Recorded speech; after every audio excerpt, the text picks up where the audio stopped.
아르헨티나처럼 물가가 급속하게 오르고 하이퍼 인플레이션 있는 나라의 입장에서 봤을 때는 2, 3일 기다리면 내 돈 가치가 막 떨어지는 겁니다. 그러다 보니까 이제 가급적이면 달러 또는 유로 이런 이제 외화 거래를 좋아하긴 하지만 일상적으로 쓰이는 것들은 가급적이면 현금, 그리고 그 즉시 또 지출, 돈이 들어오면 지갑에 있을 여유가 없어요. 나가서 내가 필요한 걸로 바꿔야 그나마 이 가치 저하를 막는다라고 이제 볼 수가 있는 거죠. 그러다 보니까 이제 현금 수요가 많아지고, 근데 현금 수요가 많아지는데 실제로 가치는 너무 낮아가지고 뭐 가방을 맨다든지 박스를 들고 다닌다든지 하는 일이 생기니까 이제 고액권을 발행했다. 여러분들이 보시기엔 어떤가요? 잘 될 것 같습니까? 아니면 안 될 것 같습니까? 저는 이번에는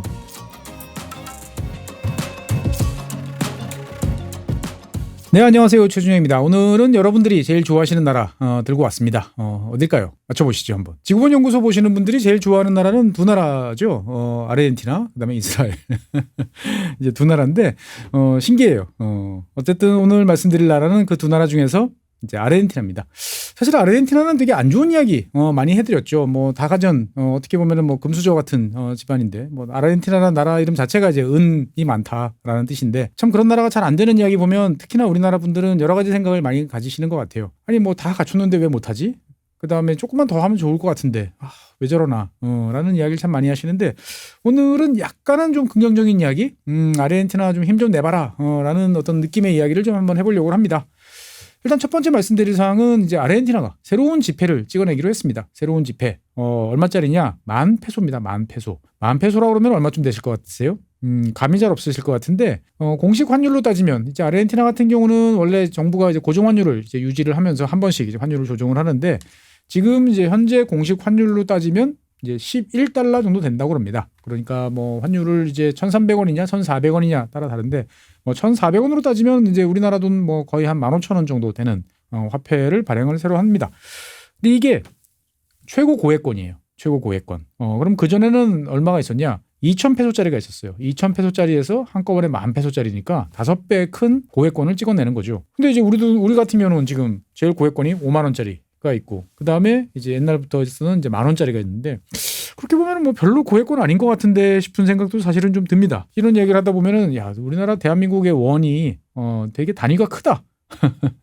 라는 생각 많이 들죠. 그러니까 환율이 추락하고 또 추락하고 또 추락했던 아르헨티나가 10,000페소짜리를 발행하는데, 그게 이제 우리나라 돈 한 15,000원 정도라고 그러면은 여러 가지 생각이 좀 듭니다. 어떻든 간에 이제 이 아르헨티나 중앙은행이 이제 새로운 지폐를 만들어내기로 이제 발표를 했습니다. 그래서 새로 만들어진 최고 고액권 10,000페소짜리는 이제 올해 연말부터 유통이 된다라고 합니다. 사실 우리나라 같은 경우도 옛날 1970 몇 년이죠. 70년대 이제 10,000원짜리가 처음 나왔는데, 그때까지만 해도 10,000원짜리는 다 이제 수표였다가 이제 갑자기 지폐가 나와가지고 되게 사람들이 당황하고 여러 가지로 많은 또 혼란을 겪었던 뭐 그런 이야기, 웃지 못할 이야기들이 되게 많았는데, 어쨌거나 뜻밖인 아르헨티나가 의외로 이 화폐 단위는 되게 적었다라고 이제 보여집니다.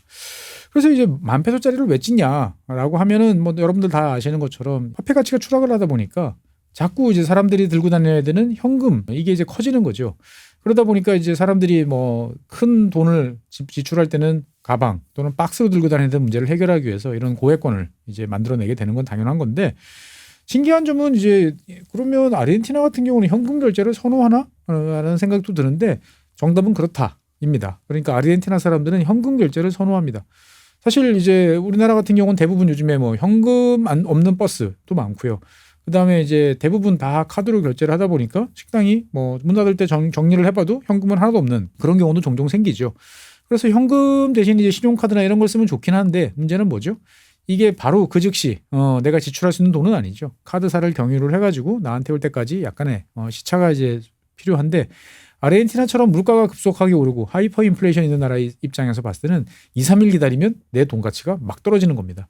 그러다 보니까 이제 뭐 예전에 말씀드린 것처럼 가급적이면 달러 또는 유로 이런 이제 외화 거래를 좋아하긴 하지만 모든 걸 다 그렇게 할 수는 없죠.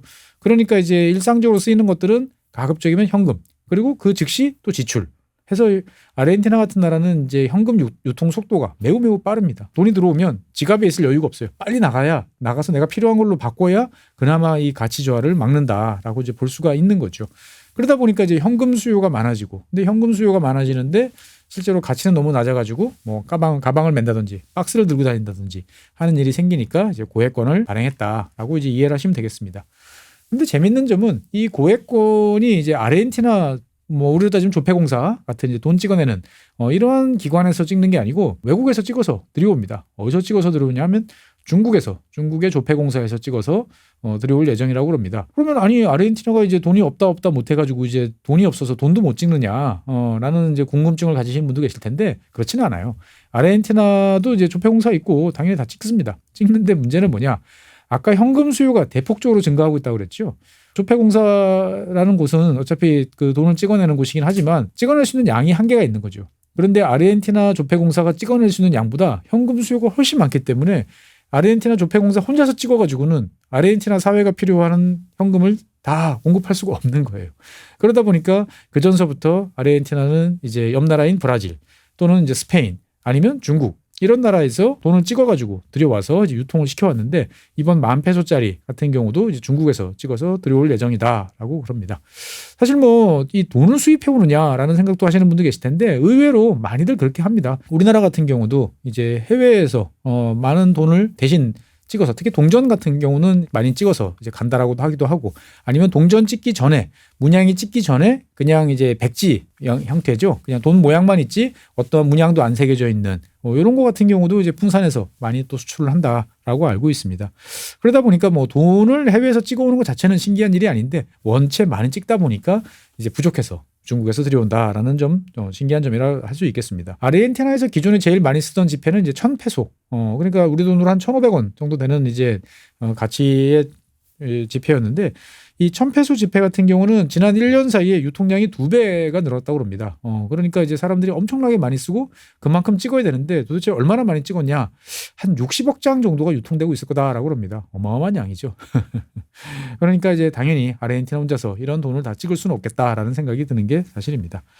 사실 뭐 이렇게 10,000페소짜리도 찍고 뭐 그다음에 돈을 해외에서 찍어서 들여올 정도다 그러면은 야, 아르헨티나는 여전히 지금 이제 지하실 밑에 저 지하 한 7, 8층에 가 있겠구나라고 생각을 하시는데 꼭 그렇지는 않습니다. 지구망에도 볕들 날 있다라고 하는 것처럼 아르헨티나가 조금씩 나아지고 있다라는 신호들이 여기저기서 나오고 있어요. 대표적인 것으로는 보면은 이제 그 미국의 금융기관들 같은 경우가 이제 최근 들어서 달러 표시 뭐 아르헨티나 채권에 한번 투자해 보세요라는 이야기도 하고 있고 심지어 이제 아르헨티나 페소로 표시된 채권도 나쁘지 않을 것 같아요. 이런 이야기를 하고 있습니다. 이자도 잘 갚을 것 같고 지금 원체 할인된 가격이 원체 크다 보니까 거기서 조금만 잘 유지해줘도 나쁘지 않을 것 같다라는 생각들을 하게 되는 거죠. 그래서 실제로 이제 이러한 변화의 주인공은 이제 전기 톱 대통령이라고 하는 이제 밀레이 대통령이 자리를 잡고 있습니다. 잘 아시는 것처럼 밀레이 대통령은 작년 12월 달에 이제 대통령 선거에서 이제 승리를 거뒀습니다. 거의 뭐 필마 단기로 출마를 해가지고 전기톱 들고 다 쓸어버리겠어. 라는 이제 파격적인 이런 걸 통해서 이제 기득권, 기존의 정치권하고는 전혀 다른 문법으로 사람들을 열광을 시키면서 최종적으로 대통령에 이제 당선이 됐죠. 그러면 이제 12월 달에 당선이 됐으니까 5월 달 기준으로 보면 이제 한 5달 정도 된 건데 어떤 변화가 있었느냐 몇 가지 한번 말씀을 드려보죠. 첫 번째는 인플레이션이 좀 잡힙니다. 반가운 소식이죠. 취임할 때 작년 12월 같은 경우 월간으로 아르헨티나는 이제 연간으로 따지면 세 자리 숫자가 훌쩍 넘어가다 보니까 월간 따집니다. 월간으로 따졌을 때 26%였어요. 한 달 사이에 이제 26%가 이제 물가가 상승을 했는데 3월 달에는 11%로 감소했습니다. 26에서 11이니까 뭐 거의 반토막 이하로 내려간 거죠. 대번에 어떤 생각 드세요? 야, 이러다가 정말 한 자리 찍는 거 아니야? 네, 맞습니다. 그래서 지금 아르헨티나 같은 경우는 4월 달 아직 발표가 안 났는데 4월 달 인플레이션 한 자리 수 찍는 거 아니야? 라고 생각을 하게 되는 거죠. 그러면은 한 자리 숫자로 들어오게 되면 드디어 이제 연간으로 따져도 잘하면 두 자리 숫자, 90 몇 퍼센트 정도의 인플레이션이 되지 않을까라고 이제 기대를 해보는 거죠. 어떻든 간에 뭐 훨씬 높은 인플레이션이지만 어떻든 중요한 것은 뭐냐? 잡혀가고 있다. 그러니까 뭔가 좋은 방향으로 가고 있는 거 아닌가라는 이제 희망이 점점 만들어지고 있는 거고요. 실제로 이제 이 밀레이 대통령 같은 경우는 현재 그 행정부가 단독으로 할 수 있는, 즉 의회의 동의를 받지 않고 행정부가 단독으로 할 수 있는 재정지출 축소라든지 보조금 축소 이런 것 같은 경우는 지금 적극적으로 하고 있습니다. 그래서 이제 우리나라로 같으면은 이제 뭐 교통요금이죠. 지하철, 버스 뭐 이런 요금에 대한 이제 원래 보조금을 줬어요. 그러다 보니까 일반 시민들이 저렴하게 이제 이용할 수 있도록 보조금을 주는 이제 이런 정책을 해왔는데 이 보조금 액수가 너무 이제 과도하다라는 이야기들이 많이 나왔던 모양입니다. 그래서 이제 이 지역 교통 보조금을 이제 폐지를 하고 그럼 대신 이제 그동안에 적자를 보던 기업들 같은 경우는 보조금으로 메꿨는데 땅 파서 장사하냐? 이런 소리가 나올 테니까 그동안에 정부가 이제 눌러왔던 요금 동결을 해제를 합니다. 그러니까 원가에 맞게 적당히 올려봐라라고 이야기를 이제 하는 거죠. 그러다 보니까 현재 이제 철도, 버스 요금 같은 경우는 한 300% 이상 요금이 인상될 것 같다라는 이야기가 나옵니다. 그러니까 야 이거 정말 힘들겠다라는 생각도 들지만 다른 한편으로 보면은 이제 어떻든 이런 과정들을 거쳐가면서 뭔가 바꿔나가야 된다라는 이제 그 사이에 지금 놓여 있는 거죠. 그래서 이제 일단은 아르헨티나 정부 입장에서 봤을 때는 그동안의 각종 보조금 이런 형태로 해가지고 너무나 많이 풀려나간 돈이 인플레이션을 유발했다. 그러니까 이 지출을 합리적으로 조정을 해가지고 물가를 안정시키는데 총력을 기울이겠다라는 입장을 하고 그런 첫 번째 타겟으로 이제 교통보조금 같은 이런 것들을 이제 손을 대고 있는 거죠. 그다음에 이제 두 번째로는 뭐 지구본 연구소 보신 분들은 잘 아시겠지만 아르헨티나의 특징은 어떤 정당이 집권을 하던 일자리를 만들어 달라, 안정적인 소득을 올리게 해달라라는 요구 조건을 충족시키기 위해서 공공부문을 급속도로 팽창을 계속 시켜왔습니다. 그러니까 이제 보통 공공부문이라고 그러면 이제 공무원 들이 있고 우리로 따지면 이제 공사, 공단 같은 이런 이제 공공기관들이 있는 거죠. 그래서 이런 기관들이 이제 대거 사람들을 채용을 하면서 안정적인 일자리를 제공을 이제 해줬습니다. 물론 그 일자리는 사실 소수의 되게 전체로 보면 특혜 같은 이제 그러한 자리였고 일단 들어가면 꿀 빠는 그러한 자리가 되는 건 사실이었죠. 그런데 이제 이러한 이제 공공 부문에 대한 이제 칼을 이제 뽑아들기 시작을 했습니다. 그래서 아르헨티나 같은 경우는 이제 국영항공사가 있습니다. 그래서 한 10여 년 전에 이제 국영화를 시켰는데 이 항공사 전체 직원이 한 12,000명 정도 된다고 그래요. 이제 크다 작다 이렇게 말하기가 일괄적으로 어렵지만 일단 12,000명 정도 되는데 최근에 발표한 거는 이 중에서 8,000명 그러니까 전체 직원의 3분의 2를 퇴직 프로그램을 지금 진행을 하고 있다라고 알려지고 있습니다. 그러니까 이제 대규모 인력 구조 조정에 나서겠다라고 이야기를 하는 거고, 그 다음에 이제 국영항공사다 보니까 기존에 이제 적자가 나는 그런 노선들도 이제 운행을 했었습니다. 뭐 국내선은 말할 것도 없고 국제선도 일부 있었는데 그러한 노선들을 이제 조정을 하겠다라고 이야기를 합니다. 그래서 그런 것도 자르겠고. 그리고 이제 무엇보다도 이제 공무원들이 이제 국영항공사를 통해서 이제 출장을 갔다 올 때 마일리지가 쌓였는데 이거는 하지 않도록 하겠다. 이거는 이제 한국에서 배운 것 같습니다. 여러분들도 아시는 분은 아시겠지만 우리나라 같은 경우도 벌써 한 10년 이상 됐죠. 그래서 이제 공무 출장, 공무원들이 공무 출장으로 마일리지를 쌓지를 못하게 돼 있어요. 그래서 이제 그것들은 처음서부터 이제 저는 마일리지 대상이 아닙니다라고 해서 이제 국가가 이제 관리해서 쓰도록 이제 하고 있는데. 아르헨티나가 이제 이것을 배워가는 것 같습니다. 그러고 난 다음에 이제 그 국영통신사, 우리로 따지면 옛날 연합통신 같은 이런 통신사가 있었는데 여기도 이제 아예 국영에서 빼버리겠다. 그러니까 뭐 매각을 하는 걸 넘어서서 아예 없애버리겠다. 문 닫겠다라고 이제 하고 있고 그러면 일단은 여기 있는 직원들 700명 정도가 있는데 일단은 다 정직 발령을 냈습니다. 급여 안 주고 일단 있어보자. 라는 형태로 지금 가고 있고요. 그다음에 이제 그 철도 부분에 대한 구조조정도 이야기가 되고 있습니다. 옆 나라 브라질하고 이제 보통 아르헨티나는 비교를 많이 하는데 브라질과 비교했을 때 아르헨티나의 철도는 이제 승객 그 운송은 절반 정도 수준인데 직원은 2배. 보통 이렇게 이야기가 됩니다. 그러니까 아주 비효율적인 이제 조직인데 여기에 대해서도 이제 칼을 들이대겠다라고 이야기를 하는 거죠. 그러니까 한마디로 보면 이제 어떻게 보면 이제 대거 실업자가 양산될 이제 그러한 구조 인 거죠.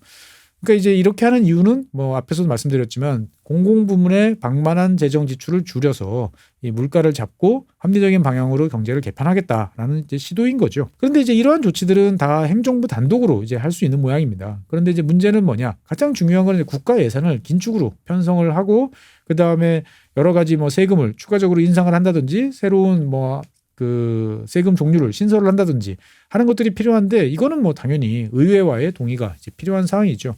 그런데 이제 이 밀레이 대통령 입장에서 봤을 때는 의회라는 존재는 상당히 버거운 존재입니다. 앞서서 거의 뭐 필마 단기로 이제 출마를 했다라고 이야기를 했는데 그래서 나중에는 이제 몇몇 세력들이 결합을 하기는 했습니다만 현재 아르헨티나는 이제 양원제인데 하원 뭐 중요한 키를 쥐고 있는 하원 같은 경우는 밀레이가 소속돼 있는 연합 정당이 이제 한 15% 정도밖에 이제 그 의석수가 없어요. 상원 같은 경우는 더 적어서 한 10% 정도밖에 안 되는 거죠. 그러다 보니까 이제 철저하게 타협하고 뭔가 이것을 이제 이끌어내야 되는 여러 가지 상황이 있다 보니까 사실 밀레이 대통령이 이야기했던 이제 일정 부분의 세금 인상, 그 다음에 지출 삭감 이런 것들이 지금 약간 벽에 부딪혀 있는 이제 그러한 상황입니다. 하지만 이제 밀레이 대통령 같은 경우는 어떻든 경제를 살리고 뭔가 아르헨티나 시스템을 바꿔놓겠다. 된다라는 거에 대한 이제 국민적 지지를 받고 있고 여기에 대해서 해외의 많은 국가들이 이제 지지와 긍정의 메시지를 보내고 있는 거죠. 그러니까 아르헨티나 같은 경우는 계속적인 연속적인 디폴트를 겪었기 때문에 이 제일 큰 과제는 국제 금융 시장에 빨리 복귀를 해야 되는 거죠. 그래서 어떤 이자로든 뭐 이 채권을 발행을 하고 그거를 통해서 국가 경제를 제대로 돌려야 되는 상황이기 때문에 해외에서 요구하는 것들을 무작정 이제 거부할 수가 없는 거죠. 그래서 이제 한 두세 달 정도 아르헨티나 의회와 밀레이 대통령이 여러 가지 갈등을 벌였습니다만 몇 가지 사항들에 대해서 최근에 이제 하원에서 통과가 됐어요. 그러니까 이제 대규모로 투자하는 해외 기업들에 대해서 인센티브를 제공하겠다. 이거는 뭐 많은 나라들이 하고 있고 우리나라도 이제 하고 있고 특히 대표적으로 이제 인도 같은 경우가 대표적인 사례죠. 정부가 원하는 분야에 그다음에 일정 수준 이상이면 뭐 연 매출액의 몇 퍼센트 정도를 현금으로 이제 돌려주는 이제 이러한 조치를 취하고 있는데 아르헨티나도 그렇게 하겠다라는 것들이 있고요. 그다음에 이제 과도할 정도로 강하게 작용이 됐던 이제 노동 시장 관련된 규제들, 즉 노동자 보호와 관련된 규정들도 일정 부분 완화하는 쪽으로 가겠다. 그다음에 이제 공공기관 민영화와 관련된 사항들, 그리고 이제 고소득자에 대한 이제 소득세 다시 부활, 이런 사항들을 가지고 이제 패키지를 가지고 이제 운영을 의회 쪽하고 계속 협의를 했던 거죠. 그래서 처음에는 양이 훨씬 많았습니다. 양이 훨씬 많아가지고 이제 유니버스 패키지 이렇게 불렀는데 줄어가지고 방금 말씀드렸던 한 5대까지 정도로 지금 줄어든 상태예요. 그래서 이제 유니버스가 아니고 이제 미니버스가 됐다라는 이제 약간 비아냥을 받기도 합니다만 어떻든 간에 이런 사항들에 대해서 최근에 지난 4월 말에 이제 하원에서 이제 통과가 됐습니다. 그래서 이제 상원에서 다시 한번 통과가 돼야 되는데 아마 잘 되지 않을까라고 다들 생각을 하는 거죠.